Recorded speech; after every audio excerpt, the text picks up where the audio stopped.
டே 22 open பண்ணா போய் நம்ம காமு போயிட்டு துஷார்ட்ட சாரி துஷார், நான் கொஞ்சம் பிராட்டப்ங்கிறது வந்து நான் உங்க ஃபேமிலியை அம்மா அப்பாவை மீட் பண்ணல, நான் எதை மீட் பண்ண எனக்கே தெரியல, என் நேரமா என்னன்னு தெரியல, என் அளவு அன்னைக்குன்னு போட்டு என்னை போட்டு வறுத்துட்டாங்க, மன்னிச்சிருப்பா அப்படின்னு. நம்ம துஷாரும் சரி ஓகே விடுங்கண்ணே, நீ ஒரு லூசு பையனுக்கு தெரியும், அவங்க பாத்துக்கலாம்னு சொல்லிட்டு காமா போயிட்டு அப்படி. அப்புறம் பார்த்தனா போன வீக் கேப்டனா அந்த கனி, அப்புறம் கேப்டன் டாஸ்க்கு எலிஜிபிள் ஆன நம்ம பிரவீன் விசஸ் நம்ம விக்ரம்குள்ள வந்து பாத்தீங்கன்னா தள்ளு தள்ளு தள்ளு அப்படின்னு ஒரு டாஸ்க் ஒன்று வச்சாங்க.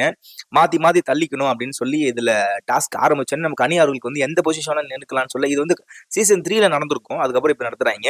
அதுல நம்ம பிரவீன் ராஜ் வந்து ரொம்ப கொஞ்சம் ஸ்மார்ட்டா மூவ் பண்ணி இவங்க 2 பேரும் தள்ளி விட்டாரு. விக்ரம் முடிஞ்ச வரைக்கும் தள்ளினாரு.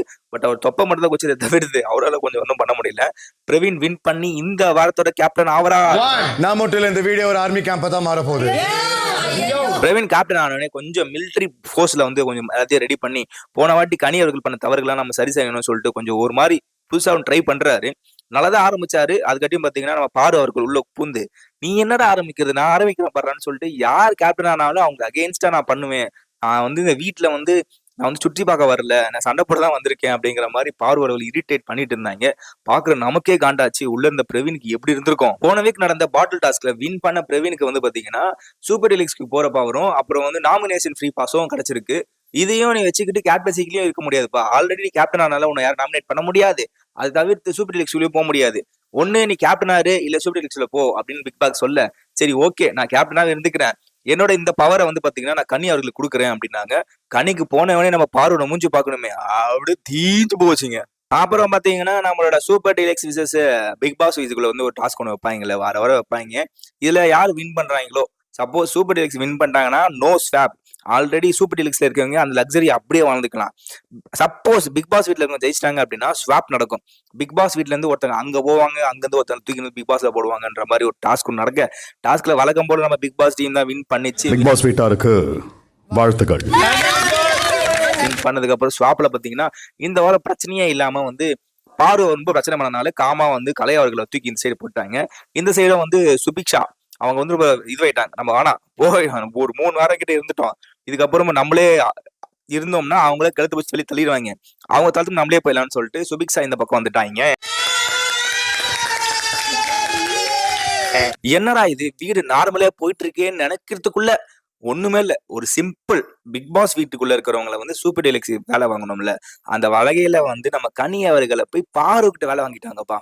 ஒண்ணுமே இல்ல, ஒரு துணி இருக்குங்க, என்னோட துணி இது இருக்கு பாருங்க, இதெல்லாம் எடுத்து வந்து எங்களுக்கு அங்க கொடுங்க அப்படிங்கிறது ஒரு டாஸ்க் அவங்க கொடுத்தது, அவங்க வேலை வாங்குறாங்க. இது ஒரு பெரிய வேலையாட்டம். எம்மாடி எம்மா என்னால செய்ய முடியாதுன்னு சொல்லிட்டு பாரு சீனை போட வீட்டு தலை செஞ்சுதான் ஆகணும்னு சொல்ல புலம்பிக்கிட்டே அந்த துணியை எடுத்துட்டு போய் கையில குடுக்குற நேரம் டமாக்குன்னு கீழே போட்டு சிம்பிளா முடிய வேண்டிய விஷயத்தை பிரஸ் பெரிய ஒரு பஞ்சாயத்தை ஆக்கி அதுக்கப்புறம் அது ஒரு பெரிய ஒரு கிரியேஷன் பண்ணி அப்புறம் வீட்டு தலைவர் வழியே இல்லாம பஞ்சாயத்து பேசணும்னு சொல்லி 2 பக்கம் நின்று பேசி கடைசியில அது ஒரு 1/2 மணி நேரம் 3/4 மணி நேரம் கொஞ்சம் இழுத்து கடைசியில ஓகே இப்ப என்ன சாரி கேட்கணும் அதானே, எல்லாரும் என்ன கார்னர் பண்ணுவீங்க, இவங்க எல்லாரும் கார்னர் பண்ணிட்டு எல்லாரும் என்ன கார்னர் பண்றீங்கன்னு பாரு போயிட்டு சரிங்க சாரி மன்னிச்சுக்கோங்க இதானே நீங்க அந்த சாரி கேம் விளையாடுவீங்க ஒண்ணு சாப்பிடலன்னு சொல்லுவீங்கன்னு சொல்லிட்டு ஒரு மாதிரி ராஜமாதா சரிங்க ராஜமாதான்னு சொல்லிட்டு ஒரு மாதிரி மார்க் பண்ண கனிக்கு கோவம் வந்துச்சு. ஏய் உன்னோட தடவை நான் ராஜமாதா கீஜமாதான்னு சொன்ன வச்சுக்கோ மூக்கெல்லாம் வச்சிருவேன்னு சொல்ல சரிங்க சொல்லல இனிமே ஓகேவா கனி திரு அப்படின்னு சொல்லி திருப்பியும் இது வெளியே போறதுக்குள்ள யாருன்னா ஒருத்தக்கிட்ட மூக்கு வச்சுன்னு தான் போகும் போல இருக்கு பாரு. அப்புறம் என்னங்க இந்த வாரத்துக்கான நாமினேஷன் நடத்தினாங்க. 3/4 பேர் வந்து பார்வையும் காமையும் போட்டு அடின்னு பிரிச்சு விட்டாங்க. நம்ம பாருக்கு 6 ஓட்டம், பாருக்கு சப்போர்ட் பண்ண அப்படிங்கிற காரணத்துக்காக காமுக்கு ஒரு 10 ஓட்டம், அப்புறம் கூட சுத்தின அப்படிங்கறதுக்காக வினோத்துக்கு ஒரு 5 ஓட்டம் போட்டு 3 பேர் மட்டும் இல்லாம இன்னும் 3 பேர் நாமினேஷன் ஆகல, அவங்க கூட ஒருத்தர் 2-3 பேர் சேர்ந்து நம்ம கலையையும் அரோரவையும் நாமினேட் பண்ணி இந்த 5 பேர் தான் இந்த வாரத்துக்கான நாமினேஷன்ல இருக்காங்க. ஃபைனலா பாத்தீங்கன்னா எனக்கு தெரிஞ்சு எப்படியோ இந்த பாரு காமுவை வந்து வெளியே அனுப்ப மாட்டாங்க. வினோத் அவர்கள் நல்லா பண்றாங்க, வினோத் அவர்கள் ஃபேன் ஃபாலோவர்ஸ் கிரியேட் ஆயிடுச்சு. நம்மளோட கலைக்கும் அரோராவுக்கு தான், அரோரா வந்து ஒவ்வொரு வாரமும் எந்த வாரம் இந்த வாரம் அந்த வாரமான்னு தொத்திக்கிட்டு இருக்காங்க. நம்ம கலை அவர்களும் நாமினேஷன் ரொம்ப நாள் வச்சு வந்திருக்காரு. இந்த 2 பேர்ல யாரோ ஒருத்தர் தான் போறாங்க. யாரு போவாங்க அப்படிங்கிற உங்களோட கருத்து கணிப்புகளை கமெண்ட் செக்ஷன்ல சொல்லிட்டு போங்க மக்களே. அப்புறம் என்னன்னு தெரியல பிக் பாஸ் ஒரு மாதிரி மைண்டு ஒரு மாதிரி ஆயிப்பாரு போல இருக்கு.